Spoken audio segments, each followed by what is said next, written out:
Yeah, it's one of those videos. Um, although I'll never get the opportunity to do a video on Barrett when it comes to like Bucks losses. So from this point on, after today's video, as you've seen like some videos he done in the past, like ever since the Middleton and Kuzma trade, Kuzma ain't better than Middleton, blah blah blah blah blah. Um, okay, Middleton did had a decent game tonight against well they going against Denver, yeah, and I think it was Jordan Poole. I could be wrong. Probably made the game winner for them to beat Denver. So that's saying something about Washington, and it's just my point is like Milton ain't scoring that much the same points a game as like Kyle Kuzma. At least Kyle Kuzma had some decent like points per game and stuff like that, and he's not hurt and can get rebounds as well. But anyways, I'm just gonna watch his reaction on this game tonight. I should have did a video on his reaction when they lost to him Tuesday, so you can try to put the blame on. But he gonna have his positives and negatives. So you know what? Let's see what old boy's doing now. Let's get our kitties out of here. These little Pacers that think they were doing something because they skated by with one W on the Bucks this year. Spank them off the home court after leading pretty much the entire game. Up as much as 19 at one point, and one of the more dominant wins of the season. 21. Because after a blowout win, I mean, a blowout win is great, but a lot of times with blowout wins, either it's a Cheeks team or it's a team that just didn't have it that night, you know? Like even the Lakers game, the other game, like without Braun, Jackson, Hayes, was I going to be impressed by that? No, they were also without. They were missing one other player too. I forget. Anyway, but yeah, that was a good win, but like nothing to really be impressed about.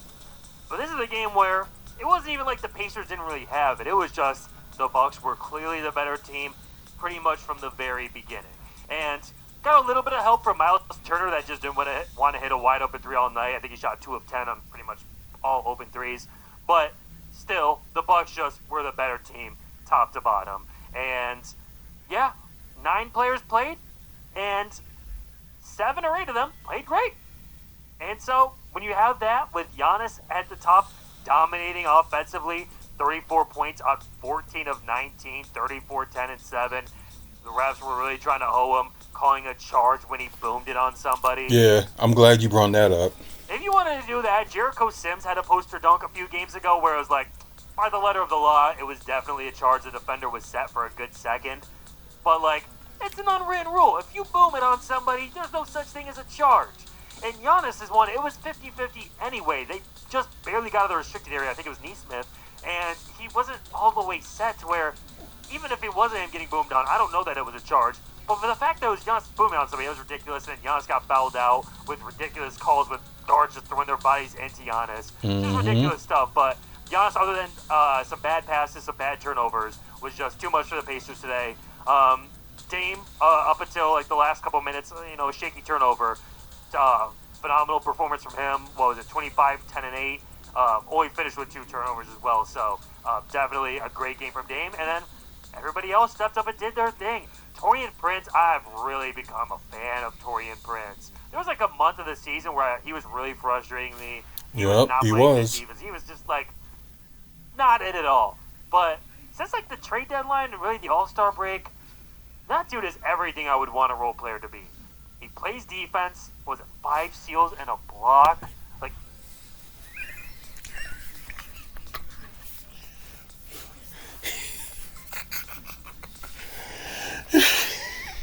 I'm sorry.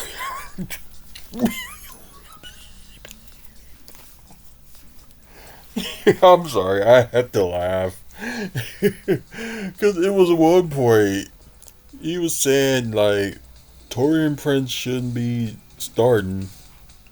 He should be benched. It's like he now praising him. It's like you don't understand that players are going to have bad games at times. Half of the time, their shots don't go in, and It just sucks. That's why I would like that with some players. But now you praising Torian Prince. People have been praising that man ever since he joined the team. And the best 3-pointer percentage shooter, the second best in the NBA. If you didn't see that a long time ago, then I don't know what's wrong with you. Like, played real defense tonight. Point of attack defense, as Bucks fans want to talk about.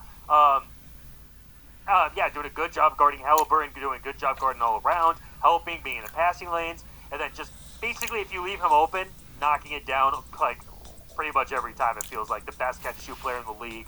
And then also just like doing real tough guy stuff, real dirty work. For one, diving on a loose ball, getting a jump ball at the end, but also just like a few games ago against the Magic, Franz Wagner wants to push Giannis. Okay, I'm in your face. I'm your bodyguard. You know, people want to tell me Bobby Portis is a tough guy. I always say, are you a tough guy because you slapped Nembhard in the playoffs and got kicked out of the game when you were desperately needed with no Giannis and Dame already? To me, that's fake tough guy stuff. When you get teed up in the NBA Finals,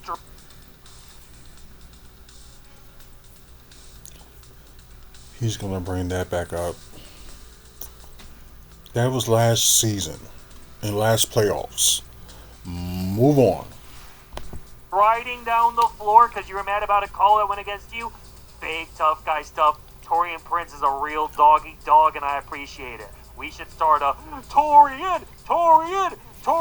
Keep that same energy that y'all want to have acting like Bobby is some type of tough guy. No more of this.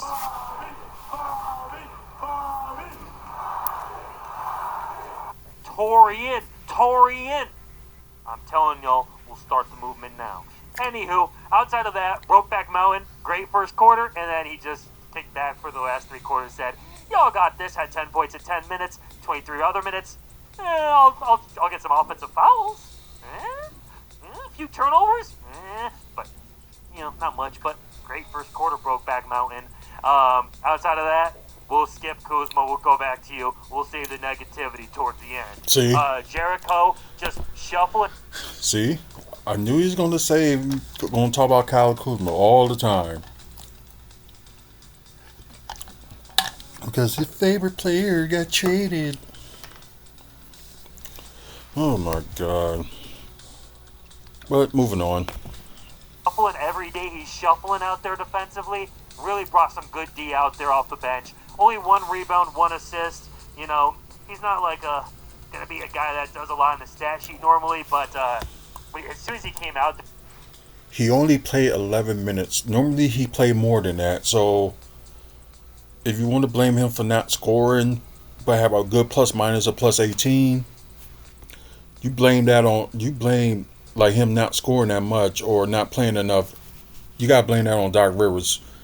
Because he played Brook Lopez, offered it a lot, and you needed Brook Lopez to have some time to rest. Whereas, for the past few seasons, except for now, that injury year they had, Brook Lopez being the Iron Man in the NBA. Don't miss any games unless he has to, personal reasons, or they just want him to sit out for the game. So, yeah. Out there, he only got 2 minutes in the first half for some odd reason, but one of his first defensive possessions, he was a big part of rotations that led to a shot clock violation from the Pacers because, the Bucks don't have the best perimeter defenders. Actually, probably don't have particularly good perimeter defense with the combination of Dame, Torian Prince, Gary, AJ Green. So that's not a great combination of perimeter defenders. So we get a lot of blown bys, and so what's really necessary is having guys that are able to recover and rotate well. And Jericho does a good job of covering up weaknesses, helping, and then recovering. And he did a great job of that today. Great defense, a reason why the Bucks won by 18 when he was out there. Same thing for me. Gary Trent won by 23 when he was out there. Leave him open, bada boom, bada bing. And also, you fly out to him, you can make that extra pass for the assist for him, no turnies. Nice game from you. KPJ, just mixing them up a little bit off the bench again today. 9 freebies, just does a great job getting to the line yet again. And 6 boards, 4 assists, no turnovers. That's what we love to see. if Kevin Porter Jr. could just continue to take care of the ball, not turn the ball over, and just be like, yeah, even one of four's not just hit 1 3. That's fine, especially off a game where you hit 5 threes. Like, yeah, just be a guy that could consistently be okay from the 3 point line. Shoot 34 or more from the 3 point line, and he's just going to continue being a great piece for the Buckaroos. I'd like to see him even get a little bit more than 19 minutes. Alfredo, he's not been great for the last month or so, but even with just how good a shooter he is, he's got that you can leave him open, good chance he's going to knock it down, and just teams know that you don't want to leave him open, so it does create space for other guys. A lot of times he gets the ball, extra pass, 3 assists in 15 minutes, so that's even pretty valuable in itself. So 8 out of 9 guys, pretty positive. Kyle Kuzma, to me, he played 32 minutes today. I wouldn't play him at all once we get Bobby Portis back. I think he's the worst player in the rotation.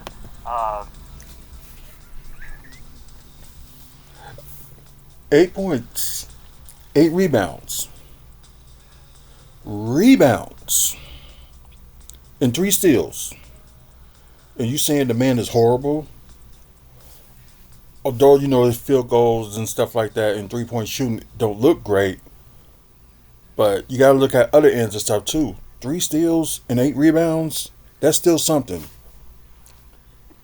You don't see Chris Middleton end up getting, freaking 3 steals or something like that. He didn't even get 3 steals in tonight's game. He only got 1. And Kyle Kuzma got 3.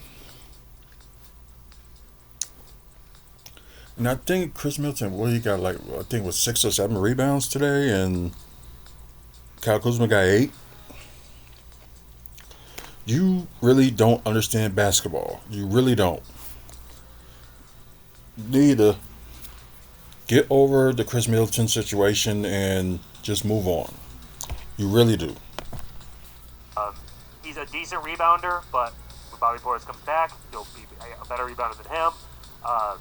He's a decent defender sometimes. Sometimes his defense is pretty bad. Today's defense was decent, but it's not great enough to make up for the fact that he's the worst 3-point shooter in the league, that he's a terrible decision maker. Pretty much every game he has more turnovers than assists.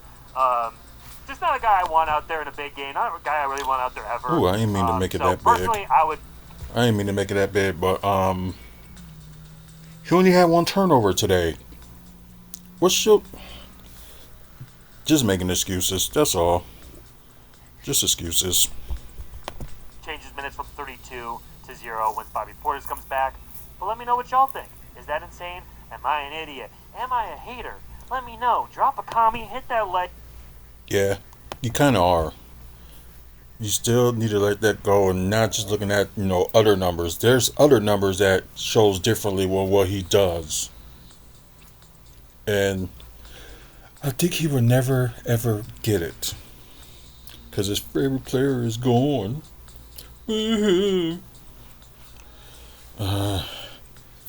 But then again, I gotta watch with some of these YouTubers because they still on the young side and not actually watching the game. Because some YouTubers will watch the game that some players had a bad moment.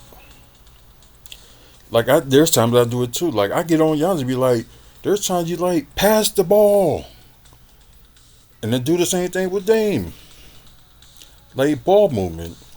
I'm glad they doing that, but they don't do it every single game, and that's one of the issues with the Bucks. They don't do ball movements every single game. They may do it beginning of the first quarter, then after the teams go back and stuff like that, they don't do they stop doing that and try to go hero ball. So that's crazy. Although Kyle Kuzma didn't have any assists today, but at least there's times he's passing. But yeah, he's right about the decision making he makes. I give you that in his bad decision makings.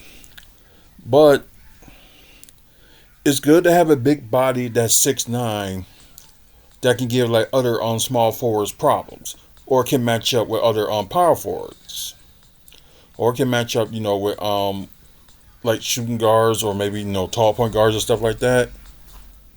So I'm sorry, but I'm probably gonna be one of the few, maybe one of the many, that think that was a successful trade for Kuzma for Middleton,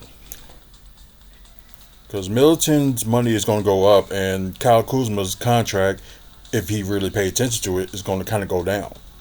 Because I think he made like what? I think it's like 20 million, 23 million this season, and next season is going down to like I think like 20.